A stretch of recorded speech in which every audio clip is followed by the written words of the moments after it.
What's going on? This is Wayne G. I'm joined by Mark D, and we are the NFL experts. What's going on, Mark? What up, Wayne? Are we really experts, though? We just like spouting our opinion. I don't know if that makes us an expert. I think I'm an expert. So, No, we're experts. I'm just giving you shit. all right, perfect. So we are the NFL experts, and obviously, if you are watching this, we would love if you followed us on social media. We're not going to ask you to like, subscribe, smash any buttons, but we are going to say that we are available on social media on Facebook at the NFL Experts or NFL Experts Pod. We are on Twitter at NFL Experts Pod. We are on YouTube at NFL Experts Pod, and we are on Instagram at NFL Experts Pod. And we do put stuff up there so that you can interact with us and have a little bit of fun with us and interact with the show. Let us know what you think and what you'd like to see more of. So that's where you can find us. And NFL Experts Pod at gmail.com. Email us too. We're very, very responsive. We like the interaction. So hit us up. Yes. Hit us with those comments. We want to interact with as many people as we can that are just as infatuated with the NFL like we are. That's right, but not quite as experts as we are. So we can give you our expert opinion so that you can go to the next water cooler meeting and be like, hey, I heard this from the NFL experts. Pawn it off as your own thing, man. Make yourself look like an expert. Yeah, go ahead. We got permission. All right, so the first story we're going to talk about here, Matt Canada gets fired by the Pittsburgh Steelers, offensive coordinator. A lot of folks say this is a long time coming, and I understand what they're saying because obviously he took over for Randy Fichtner. Fichtner was fired after his team averaged 26 points per game, was 12th in the NFL, 334 yards a game, 24th in the NFL. Since then, 2021, they went from 26 points per game to 20, then to 18.1, and this year they're at 16.6. So it's been a downhill slide. I'm curious if you think, like I said, it's been a long time coming is what everyone's been saying. I'm curious to get your thoughts. What do you think about this firing and the timing of the firing? Me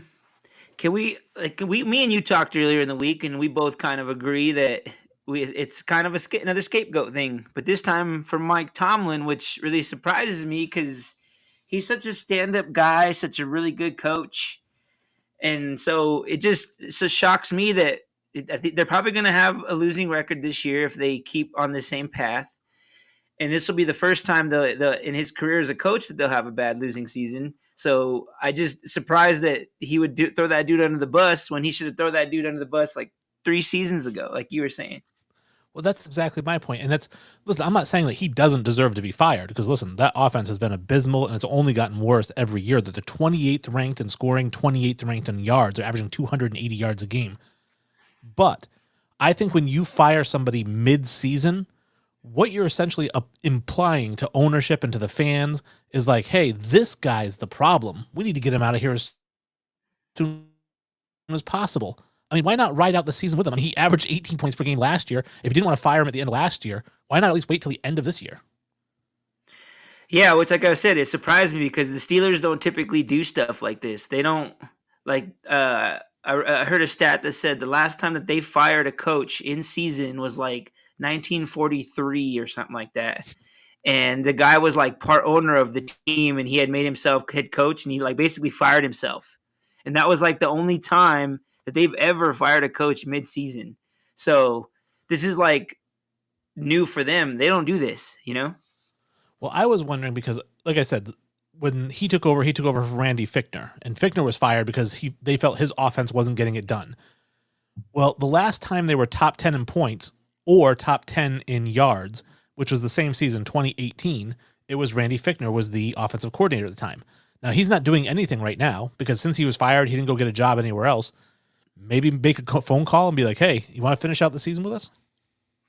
You know, I'm glad you brought that up because it's like they said today that their quarterback's coach and someone else, they're both going to be making play calls. So it's like, how are they going to do that? One guy's going to make one play and then the other guy makes the other play. Like, what are they thinking?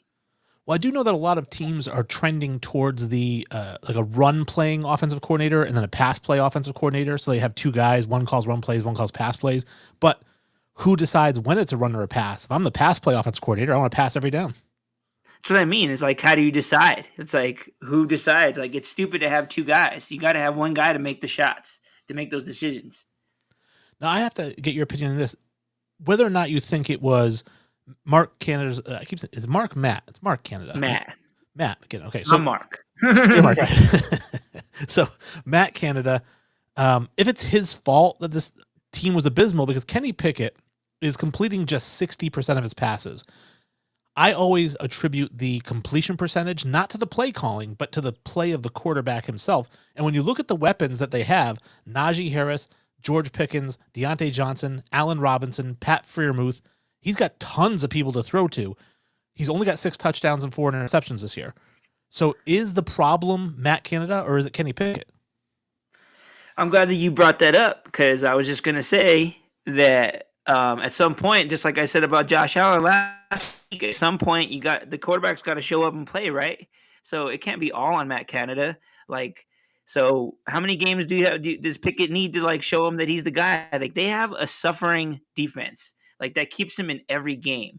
So like he has a shot to win in every game because of that defense. So it's like he's got to put up or shut up at this point. Well, and I also wonder, similar to the Patriots, because their offense has been abysmal as well, but their offensive line is not blocking well at all. I think they have the worst offensive line in the game.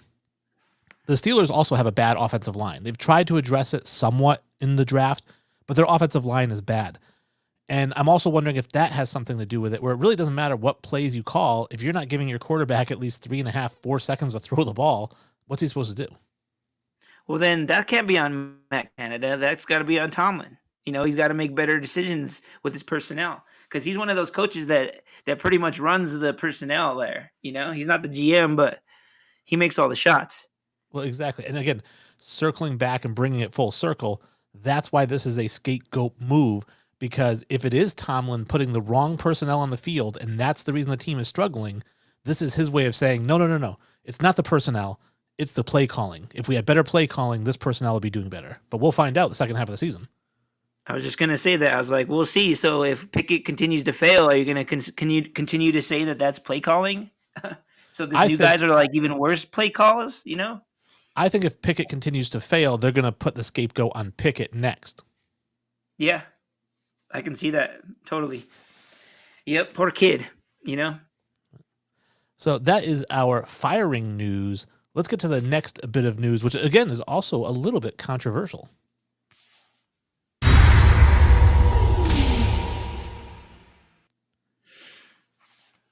Joe Burrow is done for the year. He had a wrist injury, and he's not going to play for the rest of the season.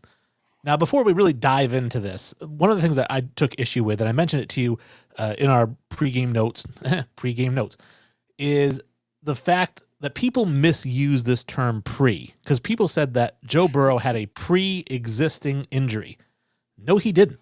There's no such thing as a pre-existing injury. There are only existing injuries and non-existent injuries. Pre means before. So the correct way to use it is like pre-trial, before the trial takes place. Pre-game, prior to the game starting. Pre-existing is not real. Preheating is not real. Pre-packaged. But everybody uses preheat. That's what I'm saying. In every recipe you see, it says preheat. And that's the funny thing, because I think that George Carlin was great at it. I think he said, because he addressed this issue back in the 70s, and he'd said there's only 2 states that an oven can be in, heated and unheated. So you can't preheat the oven. And then, of course, predetermined. Like, oh, he predetermined the outcome. No, he determined the outcome. So okay, so then how would you put this? If it's not a pre-existing injury, how would you say that? So bringing it back to the news portion of it, allegedly, this was an existing injury that he had pre-game. Who knows how far pre-game? I mean, it could have been weeks, but there were reports that he had some sort of device on his wrist, or he was doing icing it or something, even during warm-ups, like throwing the ball. How about we call it a non-disclosed injury? Because that's basically what it was. Absolutely. And that's and that goes, again, more deeper into the story, is whether or not the NFL, they do have a responsibility to disclose injuries. We know that because you get fined for not doing it. And I'm curious to get your thought, because for me, who does this benefit to let the world know who's healthy and who's not in your team outside of Vegas? Well, typically, the injury report was made for gamblers and for, sorry, my cat's joining in on the video. But the injury report was made for gamblers to see who player was hurt, who was going to play, who wasn't going to play, and that you disclosed every injury, and it's been like that for years and years and years. But I want to say in the last couple years that sort of changed. Like the Super Bowl year when Tom Brady was in Tampa, he had a knee injury the whole year and didn't say anything. That was never reported on their injury report the whole season long. And then you have Burrow, who had an injury. He was spotted with like a wrist guard or something prior to the game, um, when he was loading into the stadium, and so people had already noticed that, like, hey, what is that? And then he goes into the game, then he gets hurt in the game, and it's the same injury. So it's like it's really fishy if you know, like, and for me, it's like, why did he disclose that? It's like, did he disclose or did he not disclose it because he didn't want like the other player on the other team to hit it or to hurt it more? Like, I don't know. Like, if I'm not really sure why he decided not to disclose the injury, but I didn't like it necessarily because I don't like gambling in the NFL. It's just something that dirties up the sport for me, and it's just, I'm not a gambler, so it's not something that I find fun or entertaining. I just feel like no matter what, like, the house always wins. Like, you're never going to win. You might win a little, but at some point you've lost so much that, like, that little bit that you won doesn't really matter. So I'm just on that thought process. So I felt like the NFL should have never gotten business with with all these gambling things. They did it for money, which understandable. That's their corporation. But and now because of this Joe Burrow thing, it's sort of ruining the integrity of the game. I do have to say, Jim Powell is in the chat. He says, "What's up, fellas? What's going on, Jim?" I know Jim and I have many debates on social media at NFL Experts Pod, but me and Jim debate quite a bit, mostly about the power rankings. We have issues with those, and we'll get to those later in the show. But those are the things that me and him debate the most. Yeah, so I do have to say, I don't feel like you should have to publicly disclose your injury report. I just don't think you should. I understand the whole gambling side of it, but by finding teams and forcing them to even the smallest thing, like I said, his wrist hurt. Maybe his wrist was just sore, and maybe he told the coach, "Hey, coach, my wrist is a little bit sore. I'm gonna throw some ice on it tonight. We'll see how it feels in the morning." Right? It's not like it wasn't like a torn ligament or something. He just like, "Hey, my wrist is sore." He goes out, he hurts it more. The NFL could probably try to spin this, and will, because the NFL is the king of douchebag spin.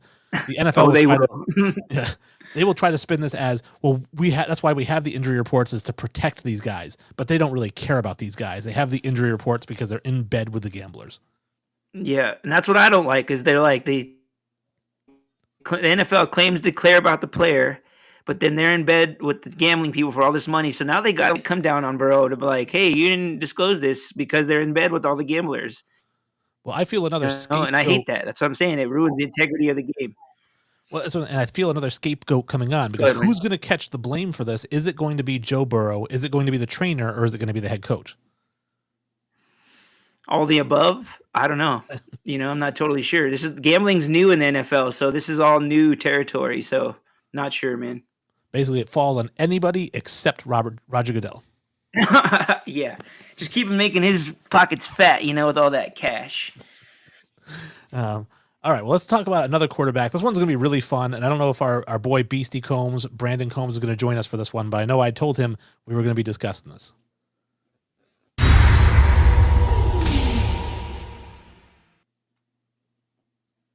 Justin Fields is back. He comes back to the Chicago Bears. He'd been out with a thumb injury, which was disclosed, so nobody in trouble there. And basically, Fields comes back, and he looks really good. They're beating the Lions. They're up by a couple of touchdowns, and then the Bears give away the game and lose the game. And it's frustrating, I'm sure, as a Bears fan, to see somebody as talented as Justin Fields have to go through this. To give you an idea of how he played, again, they lost 31-26. He was 16 of 23 passing for 169 yards, 1 touchdown, didn't throw an interception, had a 105 passer rating, and had 18 carries for 104 yards. Like, what more can this guy do to keep them from losing? Well, it wasn't even him on this game. It was the defense. The defense let Detroit back in the game. Goff had thrown 3 picks in the game. They had it wrapped up. You know, they could have totally took over and won the game, but the defense let them back in it. So I wouldn't even put the blame on Fields on this one. No, I wouldn't either. And I do want to throw up Jim Powell's comment here because it is related to the last segment. So before we get too far, he says, "This is modern day gladiators. I don't care if they need bionic body parts. Play the game. They make so much money to say I have wrist issues or broken ribs. This is Sparta." So I understand what you're saying. That they are gladiators. They are tough guys, but they're also obviously people who, I don't care how much they make. I'm actually one of those guys. This is probably going to be a hot take, and I don't want to get too far on a rabbit hole in this one, but when people say that professional athletes are overpaid, I disagree with them. I said professional athletes are not overpaid at all. And I think it's because you earn in this life what you get. I don't know. It's like people say, well, they're overpaid because they make more than teachers. Well, so do doctors. So are doctors overpaid? It's like, so do rock stars, right? That's Who's a good more point. overpaid? Yeah, I don't want to go too far down that. Let's bring it back to Justin Fields here. Speaking of paid, right? The Bears have a decision to make. They have to decide, are they going to move forward with Justin Fields going forward? Because here's the thing. This is the last year of his rookie deal, I believe. And then he goes into that player option. But a lot of times, Fifth-year option. they negotiate these deals. Trevor Lawrence is in the same draft class. So Trevor Lawrence, I think, is going to get a contract similar to Justin Herbert, something like 5,263. You're going to see something like that for Trevor Lawrence. I don't think Justin Fields gets that, but I think he could get 4,160. I think that's very reasonable. The question is, do the Bears want to pay him 4,160, or do they want to draft a quarterback in the top of this draft who they only have to pay 4,32 to? Well, as of right now, they have the number one pick. I'm not sure if you ever heard. Have you ever heard of Tankathon? It's a great website that just basically shows the draft order of all sports, and it just shows like the order of every week by week of if a team ranks higher and if they're going to be higher in the draft. And so right now, Chicago has the number one pick due to Carolina because of their trade together. And then they also have like the third or fourth pick. So they're going to have some great draft capital. So yeah, so that means for them, Caleb Williams, which everybody's talking about, is going to be the new John Elway, Andrew Luck. He's going to be one of them types from what everybody says. And from what I've seen, I don't watch a lot of college football. He looks pretty good. But like USC still really hasn't done anything. So he's not, he hasn't gotten over that hump. So what's your thoughts, Wayne? Well, it's multi-tiered. So for starters, I don't think Caleb Williams is in the same conversation as Andrew Luck. Andrew Luck was the guy who, coming into the NFL, was the absolute sure thing. And I know in the draft, there are no quote-unquote sure things, but sometimes there are. In the NBA draft, there was no way Shaquille O'Neal was going to be a bust. He was going to be a star. He was guaranteed 100% not to bust. Same thing with Andrew Luck in the NFL. Same thing with Trevor Lawrence in the NFL. He was guaranteed to be a star. He's on his path right now to being a star. With Caleb Williams, I don't get that feeling. There's a lot of people who don't feel like Caleb Williams is a sure thing. And I've actually even seen some drafts or mock drafts have him going as the second quarterback taken behind Drake May. Huh. Interesting. Okay. So let's think of it from the other aspect. Okay. Let's say Justin Fields plays well enough and let's say he doesn't play well enough and they decide, hey, we're going to draft Caleb Williams. Do they trade him? Do they let him go free agent? Where does he go? I think they do trade him because, I mean, that's the logical step. You still have him under contract for that fifth-year option, so you do own his rights, and you can trade him to another team. At that point, I don't think you get a huge return for him if he doesn't ball out this year and he just looks like still too many question marks. He could just be another Ohio State quarterback. Maybe you get a third-round pick for him. Is that or maybe a second? I mean, is that worth it? For me, from what I've seen so far from Justin Fields, he is the guy. You can build an offense around this team. He has no weapons. I know he's got DJ Moore, David Montgomery, if you really consider that a weapon. The offensive line is really poor. The coaching staff needs to go. We talk about who needs to go. Draft a new coach because that coaching staff needs to go. And if I'm the Chicago Bears GM, I'm putting my GM hat on. This is what I'm doing. I'm signing Justin Fields for that 4-year, $160 million. I am then drafting Marvin Harrison Jr. with the first pick in the draft. And then I'm drafting, was it Fashanu or something like that from Penn State? He's the offensive tackle because they need offensive line help big time. So those are my top 2 picks in the top 5. They've got $73 million in cap space in 2024. I'm signing Mike Evans Tyron Smith at tackle, and Derrick Henry at running back. So now the Chicago Bears next year have Justin Fields throwing to DJ Moore, Marvin Harrison, and Mike Evans, with Tyron Smith and a rookie first-round pick protecting him, and Derrick Henry running the ball. Now I think the Bears might win that AFC or NFC North. And Derrick Henry, you surprised me with that one. He's not going to. Yeah, that could be He's not going to cost a lot. No. It's a very interesting take. Just so your take is building the Bears up with Fields. Yep. Right. Okay. And you know what? I can see that. Like, I feel like that's the only way he's going to have success. He needs more weapons there in Chicago, like you said. So those picks would be perfect for them. But I'm one of those types, dude, that like I feel like the draft is sort of a crapshoot because you may think you're getting a really good player, but like that tackle might be a bust. I'm just throwing that out there. Not saying that he will, but you just never know. So it's like they could have some top picks, but these guys might not turn out. Well, yeah, I mean, you can't really think about that when you're drafting. You do the best evaluations that you can, and you pick the guy you think is going to work out the best for you. And then, the chips fall where they fall. I just think, do you want to take that risk on a quarterback, or do you want to take that risk on a tackle? You've already taken that risk on a quarterback, and now you want to get rid of him? And he hasn't been playing bad. He just hasn't, set the world on fire. He hasn't been super accurate. He's been sporadic. I will say this, over the last 3 complete games that he's played where he hasn't left an injury, he's completed these last 3 games. He's completing 68% of his passes for 786 yards, a 125 passer rating, 9 touchdowns, 1 interception. He has the ability to lead this team, but he needs pieces around him, and most importantly, he needs a new head coach. I know Brandon would love the idea of Bill Belichick going there with Josh McDaniels. I would not like that idea, but something like that would definitely help the Bears. Well, okay, so let's say they keep Fields, and you want a new coach. That means it's gonna be like his third system in 4 years time span. That's not gonna help his growth. I feel like for him, going somewhere else actually might be a better option because he can go to a team that has those weapons and he can step in. Like I was saying, I don't know, one of our earlier pods is the Falcons. I could totally see him going to the Falcons. They're already kind of a run-centric team. He's a run-centric quarterback. I don't know. I just feel like that would be a good fit. Well, I'm going to shoot some holes into that theory right here. So the first hole is this. You say that if he gets a new coach and that's a whole new system, he's kind of in a crappy situation. If he goes to the Falcons, he's still got to learn a whole new system. So he's in the same crappy situation as he is in Chicago. True, but at least he'll have more weapons and stuff there and more able for success because he'll be in a division that's easily very winnable. I mean, you're in the division with the Packers, the Vikings. You're fine. I mean, the Lions look pretty good, but we'll see how they do next year. The point is, I build the free agents around him. Yes, he doesn't have weapons now, but you can get those weapons and get the head coach. The other hole I'm going to shoot into that theory of the third coach or the third system being a detriment to Justin Fields. I would say, let me ask you this. You drive a car, right?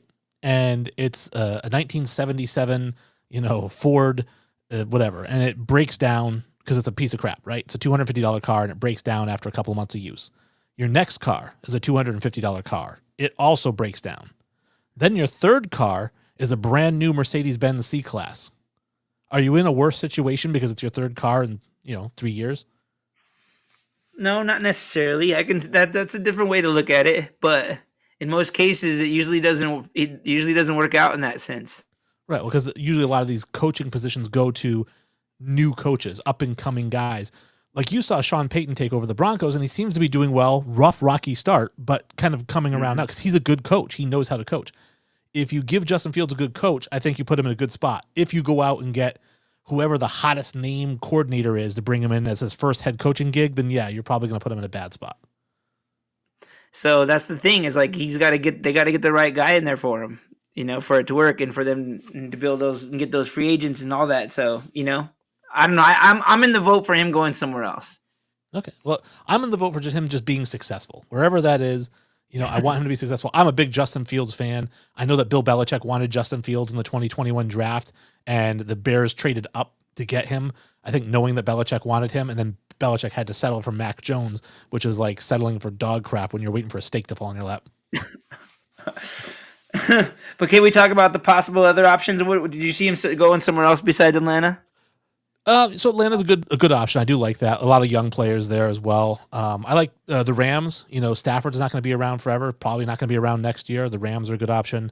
The Vikings. The Vikings have a really good defense, and they're doing well with Josh Dobbs. I think Justin Fields is way better than Josh Dobbs. So again, that gives you another weapon.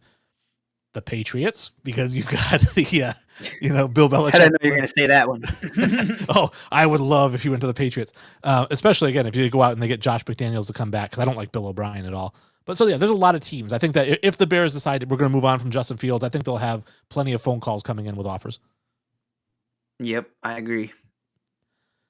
All right, let's talk about another young quarterback.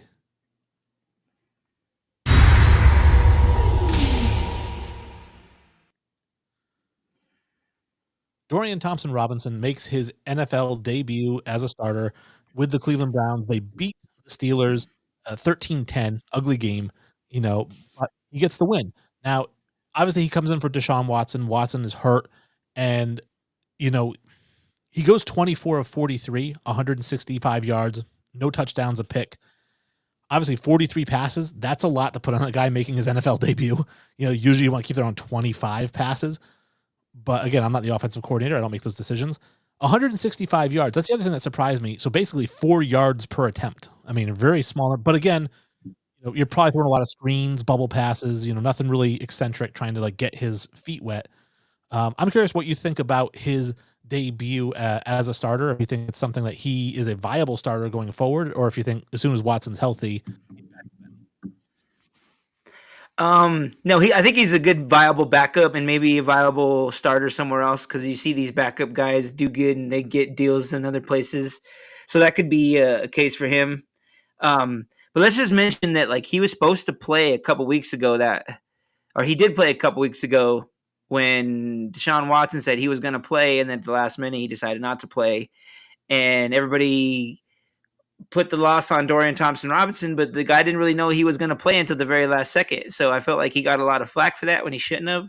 And so this week that he finally got a week of practice knowing he was going to start and he had all the preparation, he did well, or he did enough for them to win the game. And like you said, 43 passes, good God. I did not know that stat, Wayne. So yeah, they for that, they can't ask him to do that much, but they lost Chubb, their defense is what's holding them on right now, is what's holding them together, So my question is do they continue this push into the playoffs? Yeah, 100% think so. I mean, like you said, their defense is bananas, elite, lights out defense. That's enough right there just to get you 10 wins, 9 wins, get you to the playoffs. And as we saw, and I hate bringing up the Patriots, and I especially hate bringing up the stupid Giants with their defenses, but their defenses were so good that they were able to get them to the Super Bowl and win the Super Bowl as long as Eli didn't cost them the game, and he didn't. Dorian Thompson-Robinson, he could be that guy. I'm going to call him DTR from now, so I don't have to say the full name. So DTR could be that guy. All he's got to do is manage the game. Let your defense get sacks, make him force turnovers, and just don't turn the ball over yourself. He did throw the interception. He did not have a touchdown. That concerns me. When he was at UCLA, he only had a 63% completion percentage. So from a game manager, you really want to see that around 67, 68, because again, you are throwing a lot of short passes. You shouldn't be throwing incompletes on a 5-yard slant.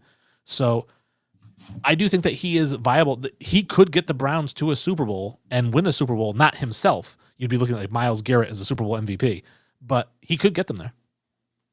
You think that? I got to tell you, dude, their defense reminds me of my Broncos 2015 defense. And when I say that, they remind me of the way the defense can take over a game and basically win the game for them. They don't need the quarterback to do a whole lot. We didn't need Peyton to do a whole bunch, or Brock Osweiler. So they remind me a lot of that team, which is kind of scary because that team went to the one and won the Super Bowl. No one thought they were going to do that. So yeah, that could happen. And it's a good thing they didn't need Peyton to do too much, because he couldn't do too much. And then watching him play, basically watching Peyton play in 2015 was worse than watching Jordan play on the Wizards. It was just, he was an absolute shell of himself. That Super Bowl, what do you have, 130 yards passing or something? But yeah, Von Miller was going bananas. Granted, his arm wasn't there, but he put us in the reads to win those games, you know? So his arm may have like deteriorated, but he helped us in some way to win those games. All right. And I do think that this guy could do the same thing. I don't think he's as geriatric as Peyton Manning, so I think that he's going to be fine. You're not going to ask him to do much. Now, that said, I'm going to say if they ask him to throw the ball 40 times a game for the rest of the season, then yeah, they're done. I was going to say that if he throws 43 times a game against a team with a better defense, the Steelers have a pretty good defense. So I'm surprised they didn't get picked off more than that. So, like, if he continues to throw 43 times a game, he's going to throw picks, and they're not going to win as many games. That's my prediction. It's just not sustainable, at least not as a rookie quarterback. Again, we saw like last year with Bailey Zappi, it was a run-heavy offense, some play action, and he was throwing 17 to 20 passes a game. That's where you want a rookie quarterback. 43, you don't even want Tom Brady throwing it 43 times unless he has to. Nope. So, yeah, that's a system for failure, for sure. All right, now we have a segment here that's going to be really near and dear to my heart.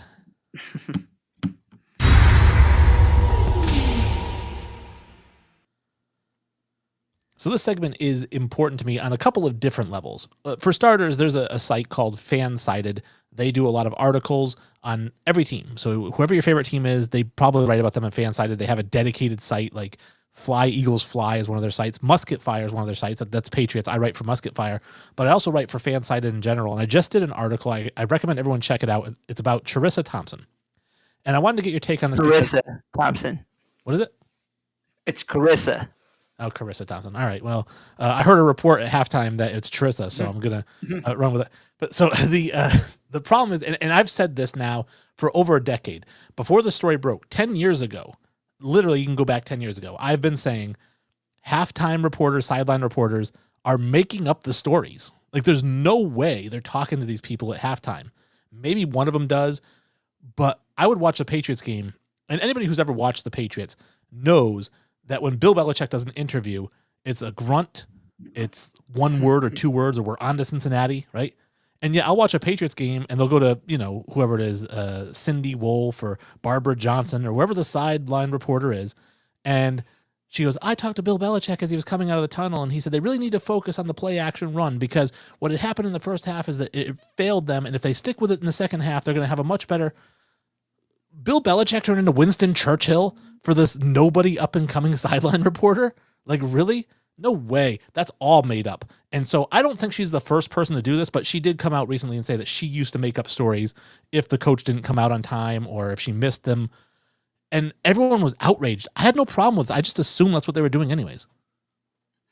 You know what? I know they're they say making it up, but let's just say that they were educated guesses. Like you said, they knew enough about what was going on in the game to at least make up enough to at least, granted they didn't make it up, but at least they knew enough about the game that was going on to make an educated guess about what the coach may have said.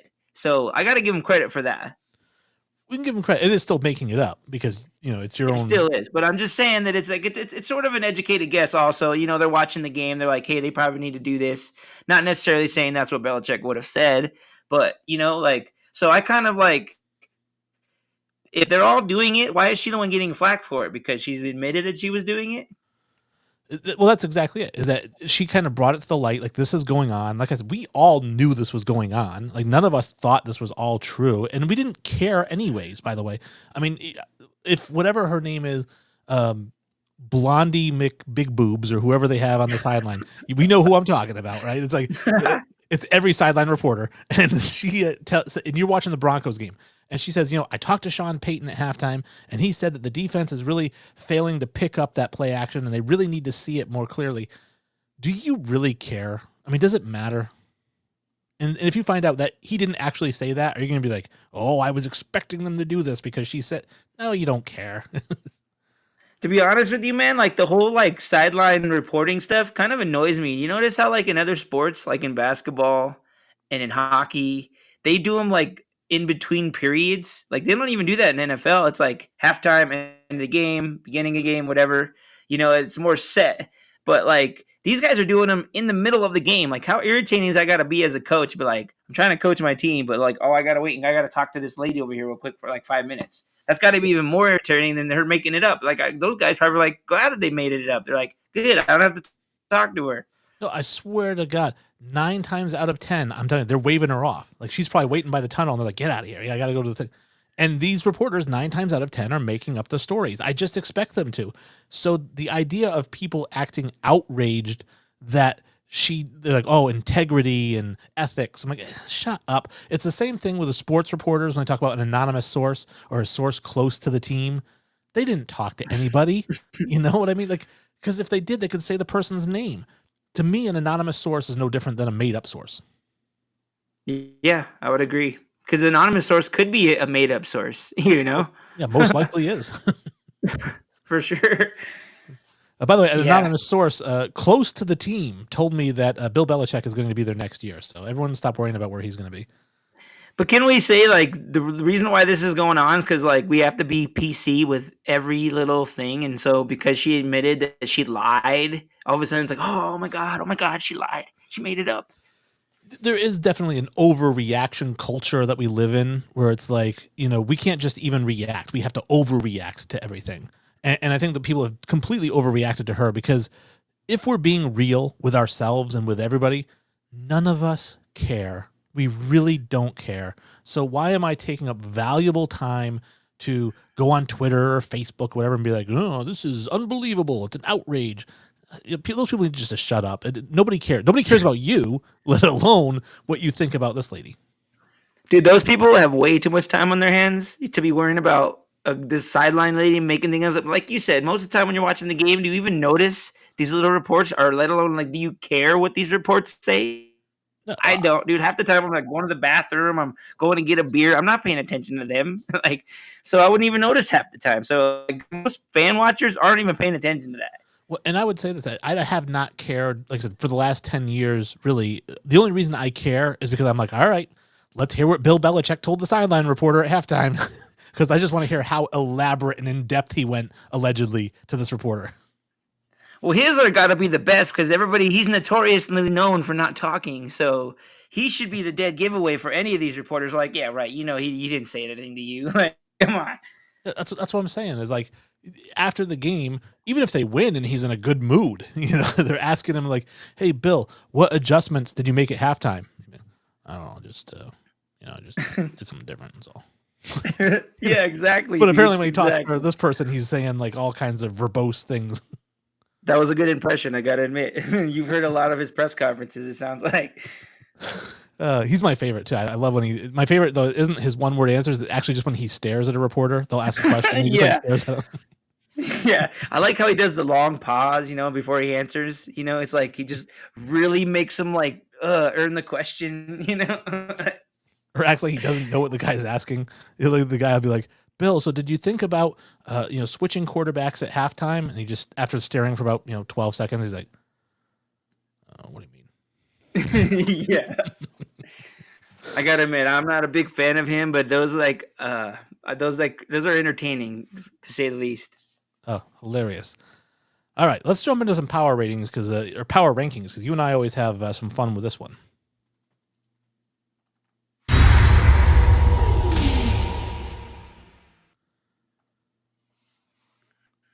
How about that? I do power rankings logo for our segment here. By the way, those of you who are listening to the podcast, thank you for listening and thank you for following us because I know you're going to go and follow us immediately. But check out the live podcast because we do have graphics and overlays, and the more people start watching, I'll get really crazy with the graphics and overlays. But for right now, I did switch from the supercomputer ranking to the power rankings here, and we're going to discuss some power rankings. I do like to start off with yours because you do a top 10. I do the whole 32 teams and go right into it. But let's start off with your top 10 here. Actually, you talk a little bit about your top 10. I'm going to bring up the graphic. It's going to take me a second, so I'll let you kind of buy some time. All right, so last week on my top 10, I had the 49ers number 1, correct? I believe. Let me pull up my list. But I decided to take them out of the first spot because they played forget who they played, but it wasn't an overly win that they normally. It wasn't a blowout win like you normally think they would do. So I put the Eagles at number 1, and I put them at number 1 because the way they played against the Chiefs. Okay. And so you got the Eagles, 49ers, Ravens, Lions, Chiefs. Then you got Dolphins, Jaguars, Cowboys, Browns, and Texans. And like you mentioned, you didn't make any crazy thing. Like last week was some crazy mix arounds and teams that weren't even ranked went to 6th and it's all kinds of stuff. I'm a wild man, Wayne. I'm a wild man. So, but this one here, I didn't really have any issues, honestly, with where you had teams. The only question I really had was about the Eagles being in first place. Like you said, you had them second. They do beat the Chiefs. They moved to first.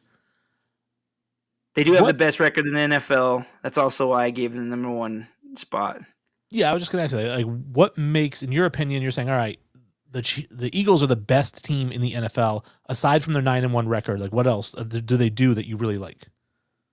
Also, I feel like they're sort of cheating the game in a way, dude. Like, with the whole tush push or brotherly shove, whatever you want to call it. I like tush push. Basically, like they basically, because they can do that and be successful at it, they can, like, for every other team has to get 10 yards. All they got to do is get 9 yards. So they kind of have an advantage already over every team in the NFL because no one can stop this. Okay. And I just feel like if they just keep doing this and if teams can't stop it, like, what's going to stop them? Now, I did see somebody had posted on Facebook, and maybe it was just because they wanted to dog on Jalen Hurts, but they had said something to the effect of, when you see highlights of Cam Newton, back in his heyday, like he's trucking linebackers. They go, but Jalen Hurts just has a bunch of guys put their hands on his butt and push him. It's definitely different, but it's working, Like, what's your thoughts on the whole tush push, brotherly shove? Well, I don't mind it. I mean, I don't think it's that different than what's been going on. I mean, every time we see a quarterback dive, there's always like the whole pile just falls forward, whether they're pushing him or whether they're just falling forward. This has been going on for ages. I don't know how unstoppable it is. I think people make a big deal about it. I don't know. It's just a quarterback sneak. That's all it is. No, it's a little different than that because the Eagles have a very good offensive line. They're basically their center and their left guard and their right guard are basically 3 centers. So, like, that's how they get that push going, and that's how it's so successful. And, like, nobody's gonna be able to stop it. I just don't see any team. Like, how do you stop it? Well, my argument would be this. So the Dallas Cowboys of the 90s, of their 5 offensive linemen, I think 4 of them went to the Hall of Fame. I mean, it's arguably the greatest offensive line in the history of football. So every time Troy Aikman did a sneak, it was like kind of illegal. I don't know. It's silly. I don't know. I'm just saying, like, they kind of have an advantage, and it's like still a rule that they're still debating if it should be legal or not. Like, but as long as it's still legal, they're gonna dominate teams because they can do that. Like, and like they were saying if you watched the broadcast the other night, they were saying that Spagnuolo from the Chiefs was trying to get them like in third down situations in first and second down because of the way that they are with the tush push. So it's like they have that advantage already. Teams are already trying to outthink them. Well, and I understand that because they're successful with it. I don't think there's any reason to change a rule. The only thing I could think of would be player safety, right? Because if you're pushing a guy from behind and he's getting hit from the front, he could really get hurt. So it could be a player safety issue. But as far as just like an advantage, I don't think they should change it because of that. And I think like other teams have tried it. Like I've seen a few teams try it this year. Like the Chargers tried it. I want to say the Vikings tried it, and like it didn't work for them. It didn't work the same. Well, because their quarterback doesn't squat 520 pounds.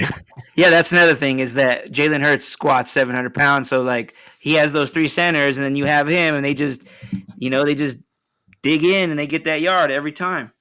Which I thought was funny that they asked Gardner Minshew about it, and Minshew was like, "Yeah, I can squat 500. Don't worry about it."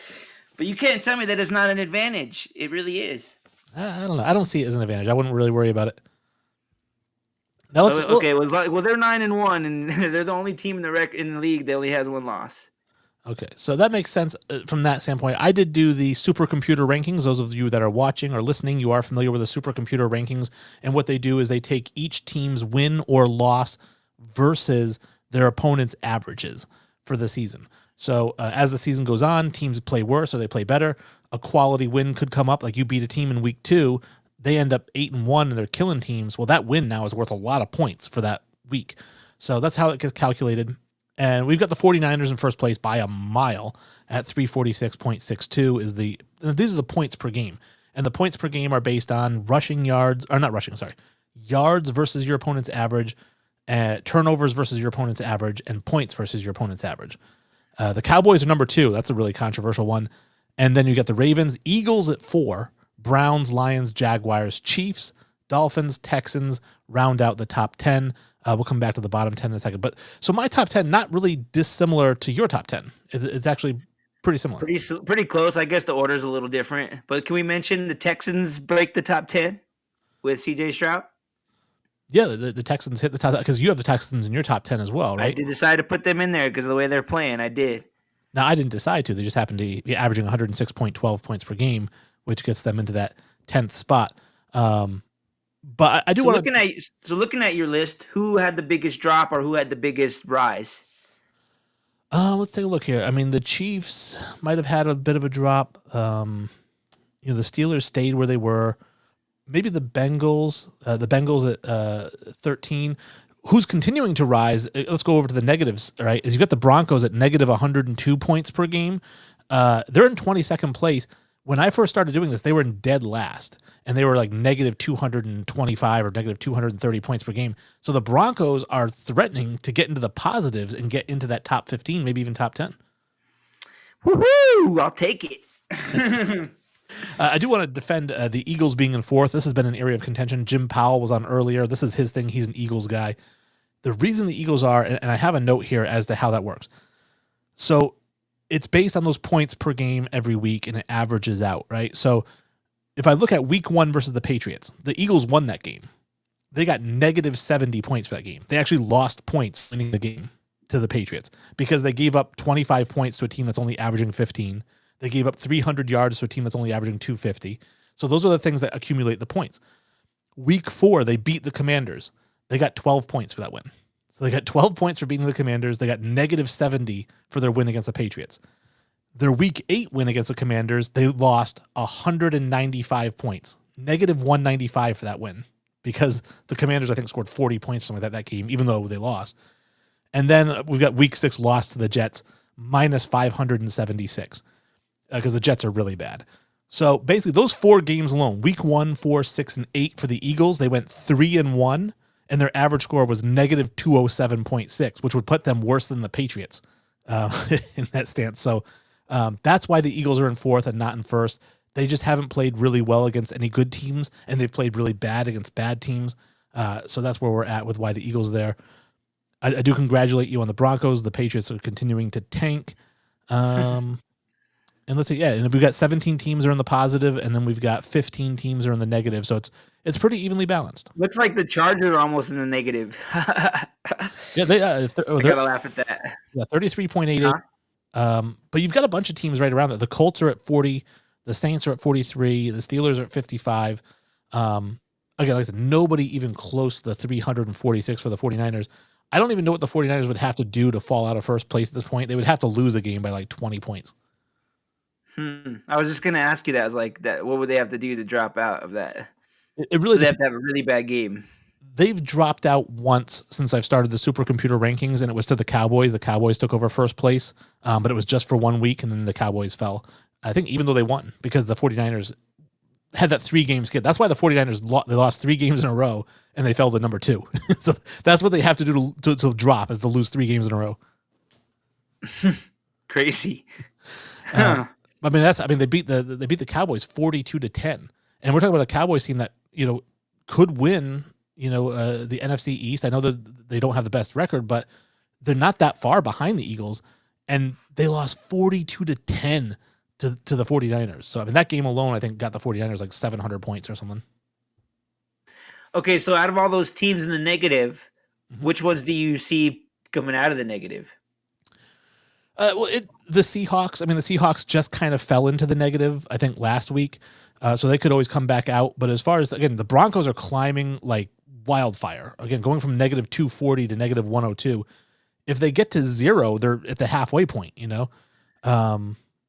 everybody else, the Buccaneers are at negative 69.57, but they're a team that was a top 10 team early on.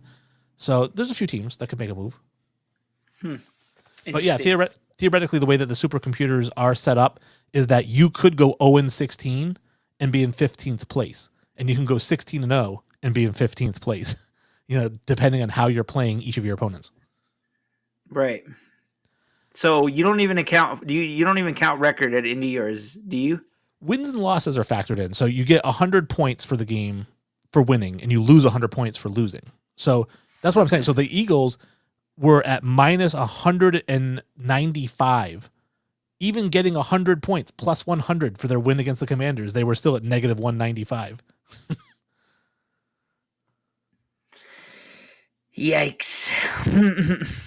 Well, let's get into our favorite part, which is talking about our teams.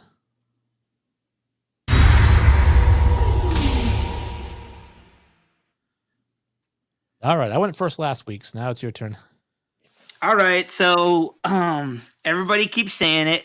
I don't like it, but I'm gonna accept it for now. Everybody keeps calling the Broncos the hottest team in the NFL. The reason why that is because we won 4 in a row, which is true. We are. I wouldn't say we're the hottest team right now, but we are one of the hottest teams, and we're climbing. We beat some teams that we weren't expected to beat: Buffalo, Chiefs, the Vikings, and now we play Cleveland. And if they would have had Deshaun Watson, this would probably be another game they probably predict us to lose, even though we're at home. So I think we kind of got lucky in a way that Deshaun Watson got hurt. So now we get to play this rookie who doesn't have very much experience. So we can maybe go on a 5-game winning streak. And then we play the rest of our schedule. The only tough team we play in the rest of our schedule, is Detroit, which is on my birthday. So I feel like if we can go 5-2 out of the next 7 games, we're making the playoffs. Oh yeah, would that give them 11 wins? That would. Oh yeah, you definitely make the playoffs with 11 wins, and then anything can happen in the playoffs. So that's what I mean. So I just at this point, I just want to make the playoffs because it's been so long, dude. It's been 6 years, 7 years. I can't even. It's been too many. As a Bronco fan, we're used to going into the playoffs every year. We're one of those teams that it's always championship or bust. So it's been a sad 6 or 7 years. This last 7 years. So just to make the playoffs, I'll be happy with that, man. Truly. All right. Yeah, and like I said, they are climbing the rankings, the supercomputer rankings like crazy. They have been really hot. Russell Wilson has been playing great all season, so that's not new, but the defense is playing really good. That's the new thing, is the defense isn't giving up 700 yards to teams. So as long as that happens, I mean, they've got a good team. They've got good receivers. They've got a good running back. They've got a great head coach. So this is a team that not only, if they get 11 wins, not only are they definitely going to make the playoffs, they could make a Super Bowl run, depending on how things shake out. And even if we win 10, let's say we go 10-7, I still think we have a shot at making it then, because a lot of these AFC teams are starting to struggle now. Like the Browns could struggle without Deshaun Watson. The Chargers are doing Charger things.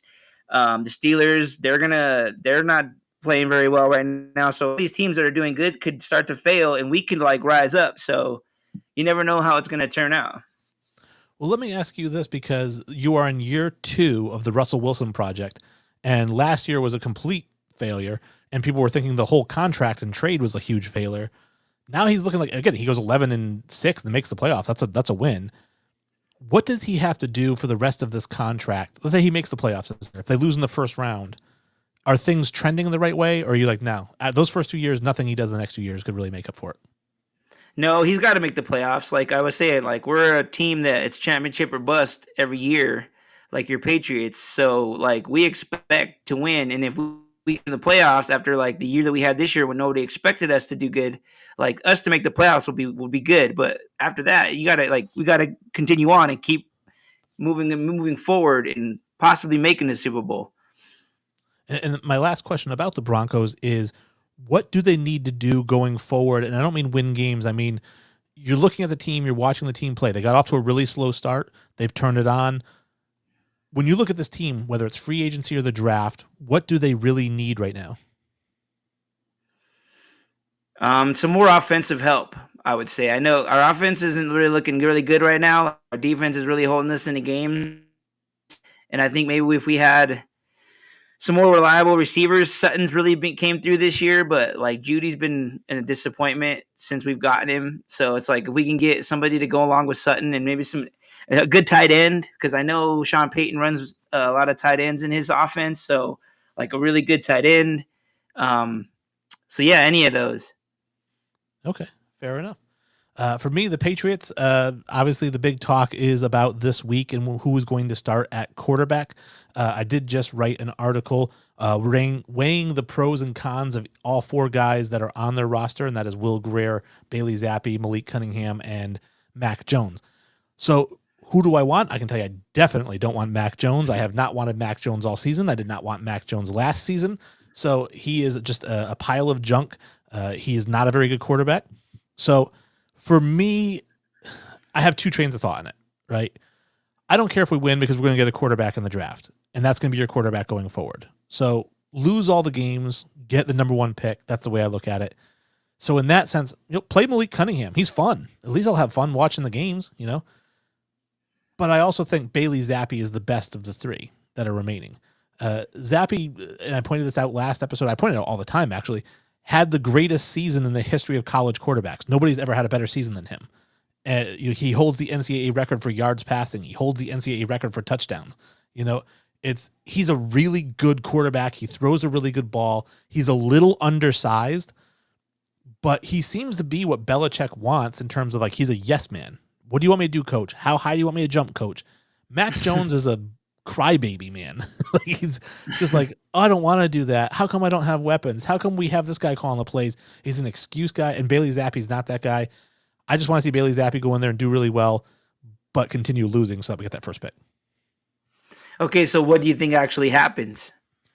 I think Zappi actually starts. I think he actually plays well, and unfortunately, I think the Patriots finished, let's say, the last 7 games of the year, or actually 7. His last 7 games of the year. I think they actually finish either 5-2 or 4-3, because that defense is still really good, even without Judon. I think Judon's coming back, but even without him, that defense is still really good. They just need a quarterback who goes in there and doesn't turn the ball over. That's exactly what Zappi does. Go in there, throw the smart pass, don't turn it over, let the defense win the game for you, kind of like that 15 Broncos team. So I think that's kind of what happens. And then unfortunately, we end up picking like 8th or 9th, but based on the mock drafts I've seen, we can still get Michael Penix there. So all good. All right. So you want to still lose games. Yeah. I actually really want them to lose. Not with Mac Jones. Yeah, as long as it's not Mac Jones, unless Mac Jones. No, I'm not going to say it because some people say, well, as long as he goes out there and gets hurt, then I'm fine. I never wish injuries on anyone. I don't know Mac Jones personally, and by all actually, he seems like a really nice guy from what I've seen. His teammates seem to like him. I'm not going to wish anything bad on him. The worst thing I can wish on him is I don't want him on this team. So that's the worst thing I can say about him. Do you think maybe that he keeps continuing to get starts because he's Kraft's guy? That's exactly what I think. I think that in the offseason, Bill Belichick said we're going to have an open quarterback competition to decide who the quarterback is going to be. And I think he wanted to go with Bailey Zappi because all the reports out of camp were that Zappi was outplaying Mac Jones in the practices and whatnot. But I think that Mac is Kraft's guy. I think that when Fields got picked up by the Bears, I think Belichick wanted to trade out of 15 because he didn't want Mac Jones. And I think Kraft was like, no, you're taking Mac Jones. And it's been Mac Jones has been his guy from here on out. So I think now it's finally, it's going to be Zappi's turn. And I think that you're not really going to have a choice when Zappi goes out there and he completed 70% of his passes last year. I think he does that this year. He might even earn himself the starting role next year, even though I still want Penix. Sounds like a lot of things are up in the air. I just got to say, Wayne, I hear this. I listen to all the shows. I listen to all the podcasts. I read all the articles. And all I keep hearing is Belichick's going to be gone. He could be going to Washington. He can be going to the Chargers. Like, this is the first time that I've ever heard it go on this long. And Belichick's really not squashing it either, so which is another big surprise. So I feel like there might be something to this. Well, I'll say Belichick doesn't squash anything. Like, he doesn't care about what's being said in the media. It just doesn't concern him. Like, it doesn't have anything to do with his team as far as he's concerned. And as far as Kraft, I don't know. I know it seems like that tension is there. He wanted to trade Brady, and Kraft wouldn't let him. And then he wanted to not take Mac Jones, and Kraft made him. So if you're not going to let him do exactly what he wants, I don't think he would be sad about cutting ties. But I also have to think that if you're Robert Kraft, what are you going to do? You're going to make Mayo the head coach? You're going to go out and get another head coach? It doesn't make sense. Let Belichick finish his career here. Let him coach as long as he wants. If Bill Belichick goes 0-16 for the next 4 years, I still wouldn't fire him. Wow. That's some loyalty, man, for sure. He can get 4 rings because of him. I don't know. So I'm just like, I'm curious to see what happens, because like I feel like the Patriots are classy enough organization that if they are going to let Belichick go, they're going to at least wait till the end of the year. So I guess we'll really see at the end of the year what happens. Yeah, and they would call it a mutual parting or something like that. I don't think Belichick would retire, though. I think he really wants to beat Shula's record. I think so, too. So that's what I'm saying. So if the Patriots, if it's their decision to let Belichick go, not Belichick's decision, do you see him going to the Chargers or the Washington Commanders? I would like to see him go to the Chicago Bears with Josh McDaniels and coach Justin Fields.